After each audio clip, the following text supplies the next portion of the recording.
What is up, everyone? I'm Skratch. Welcome to the channel. This is another Raid Shadow Legends video. Hope you guys are having an amazing day. We actually started the day of the patch, with a bit of a bump in the road because the new milestones for the Hydra clash are bugged, guys. So if by any chance you are planning to collect any of these chests, stop it right there. Do not do it. A patch is coming that will fix it. Basically, right now these chests will reward you with spider gear, but that's not intended. We need to get stone skin and protection accessories from here, so make sure you guys are not doing the mistake to open those chests. Then, of course, this weekend we will have a summoning event, and we do have a hero's path event that will give us a chance to get a soul for Scorid, plus some other goodies.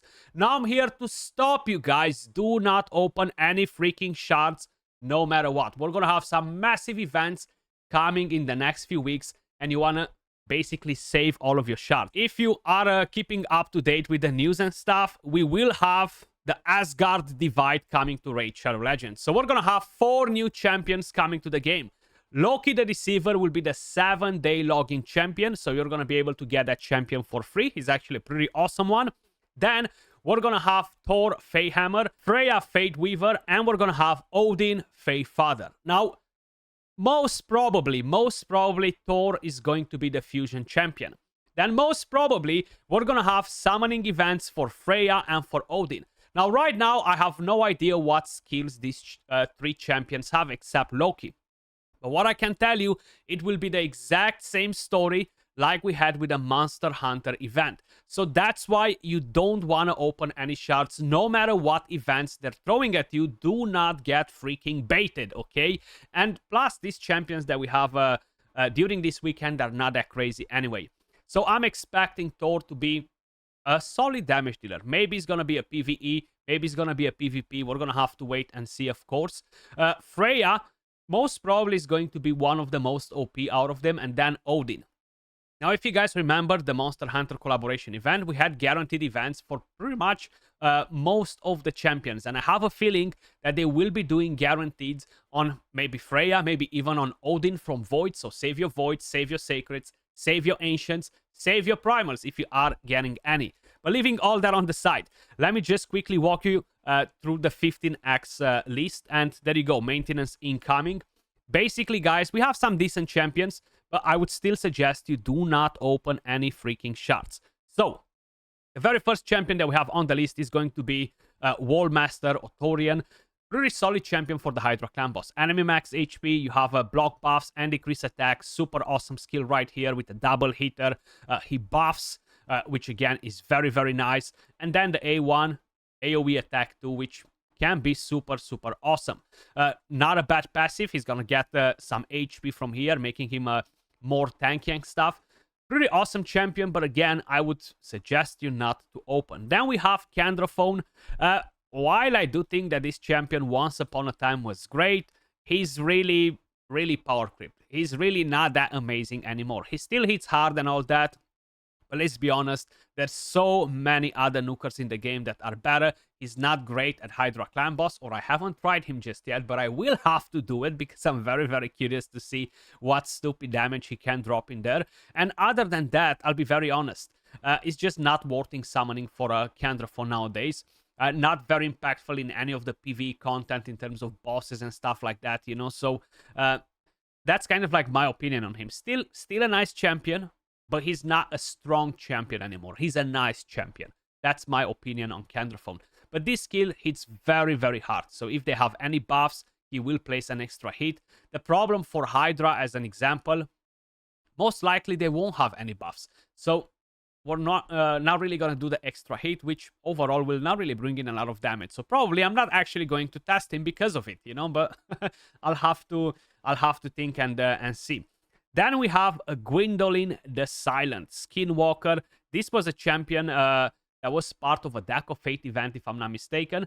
Decent champion for the Hydra clan boss, but again, is not one of the big boy champions that you might want to get on your account. With a basic skill is a triple hitter, which has a chance to extend the duration of all debuffs, kind of like what Vizier does as well. So early on, this can be very impactful for clan boss.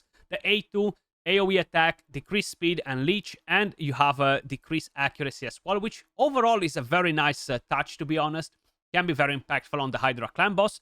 And the A3, AoE attack with increased accuracy, has a chance to steal all block debuffs buff from all enemies, and has a chance to put immunity on your team for 1 turn. Then, of course, the passive will gain crit damage based on the accuracy that this champion has. So it's not a bad champion. Decent damage. I feel like it brings more utility rather than damage with this skill right here. So overall, if you need this champion, don't summon, you know, because you want to save your freaking shards.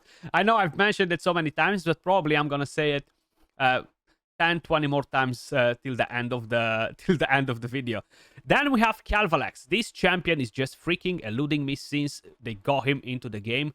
I just can't pull him, and while I would like to have a Calvalax, I feel like he's not as impactful as he used to be before now with all of the changes to dungeons, etc. But he's still a very interesting champion. He does look super badass. This was actually designed by a community member, guys. So super awesome design on the champion.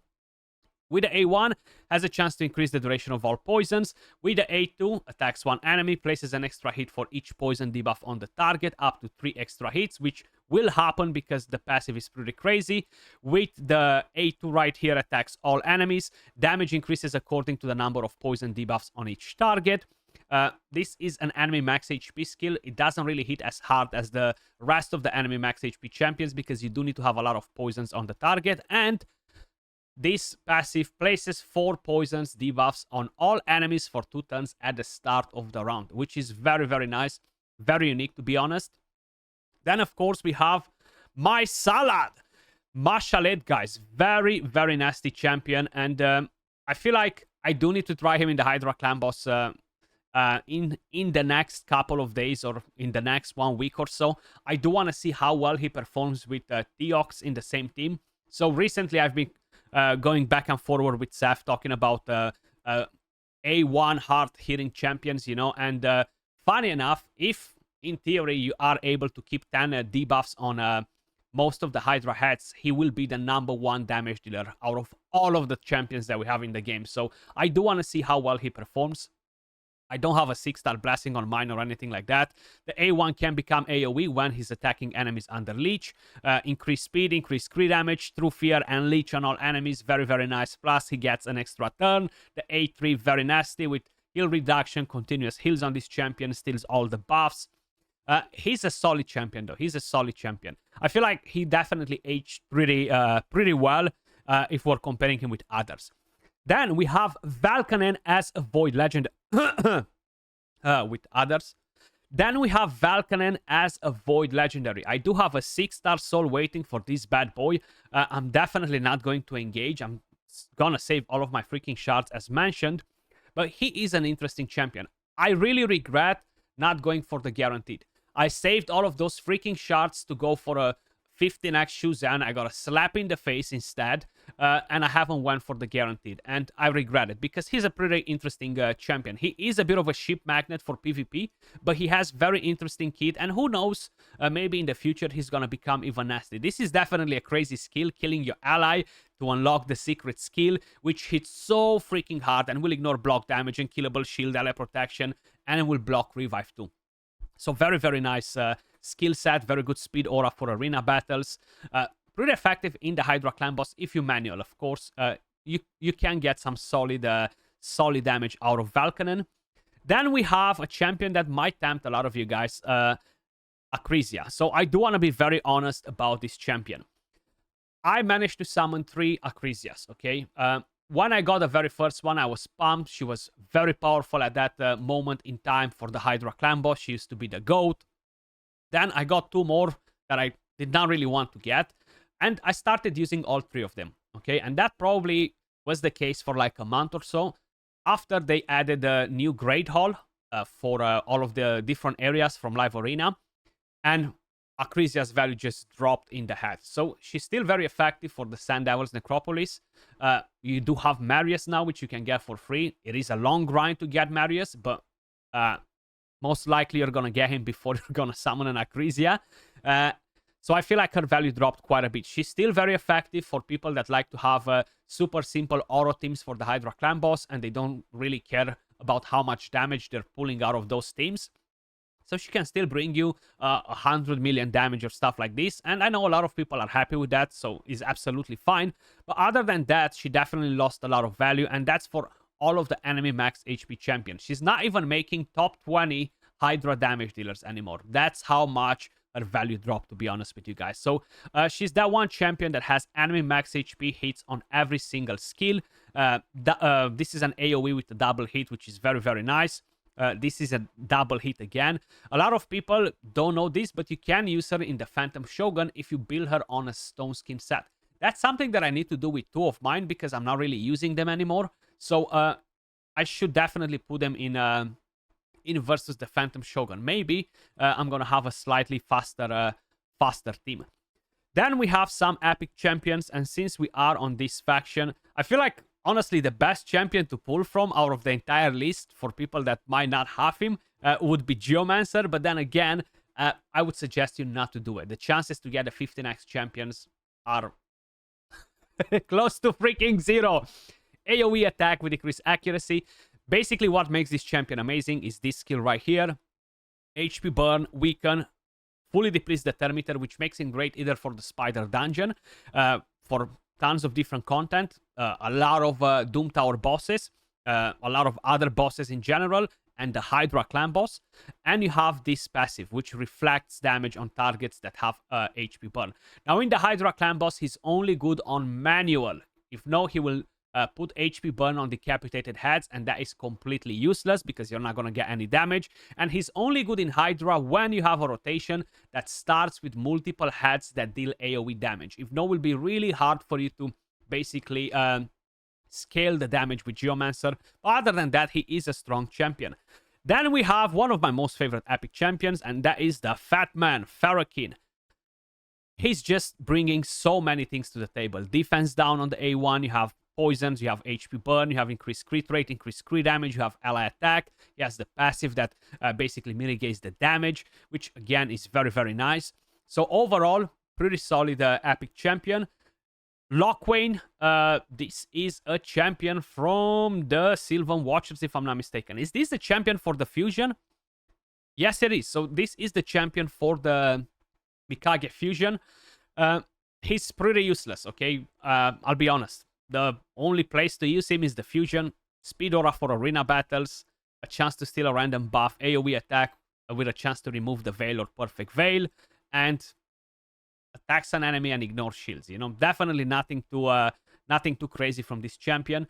I would only use him as a fusion. I don't even have one of them built, to be honest, and I'm definitely not looking to do it. Then we have Akemtum, guys. Solid epic champion as well. I feel like right now the best place to use him is still the Spider Dungeon on hard mode, and that's mainly because of the hacks and poisons and stuff. He does have a speed aura for all battles, which is nice. He's not that powerful for Hydra anymore either. We have so many different options for the Hydra clan boss now, guys. It's just crazy. Like, when they released this champion, he was very effective for the Hydra clan boss, but a lot of things changed since, you know. So if you're seeing older videos, they are probably a bit outdated, and he's just not as insane as he used to be when they brought him into the game. But still very effective for the Spider Dungeon. He has a crazy passive which will basically do a crazy thing and kill the spiderlings very fast. So that's the best thing that you can do with him. And we have one more epic champion, which is Gambo the Dishonored. Solid epic champion, not very good for arena or only early on, mid game. And faction wars, yeah, he's gonna be effective. Some secret rooms in the Doom Tower, some curse series stages as well. Speed aura for arena. He still increased attack with a basic skill. AoE attack with a chance to decrease the duration of buffs, which cannot be resisted if you crit. And increased crit rate, increased crit damage, and an extra turn. A very nice passive that will ignore unkillable when attacking under increased attack.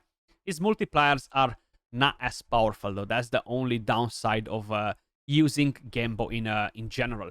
But this is the list for the 15x event. As mentioned, there's really no freaking reason to summon this weekend. Unless you're a shard junkie, so be it.